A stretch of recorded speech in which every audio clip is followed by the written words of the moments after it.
नमो नमः, सुप्रभातम। कैसे हैं आप सभी लोग? उम्मीद करती हूँ आप सभी स्वस्थ होंगे। जैसा कि आप सभी को पहले भी सूचित किया गया था कि संस्कृत भारती दिल्ली कल से संस्कृत संभाषण शिविरों का आयोजन करने जा रही है। पूरी दिल्ली में 1008 स्थानों पर अलग अलग समय पर संस्कृत कक्षाएं चलेंगी, जो कि पूरी तरह से निःशुल्क होंगी और आप 10 दिनों में प्रतिदिन 2 घंटे की कक्षा लेकर के धारा प्रवाह संस्कृत बोलना सीख सकते हैं।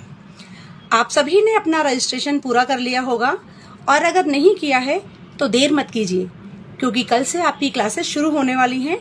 आज ही नीचे दिए गए नंबर पर मिस कॉल करके या फिर QR कोड को स्कैन करके अपना रजिस्ट्रेशन कंप्लीट कीजिए और अपने निकटतम केंद्र पर अपनी सीट सुरक्षित कीजिए।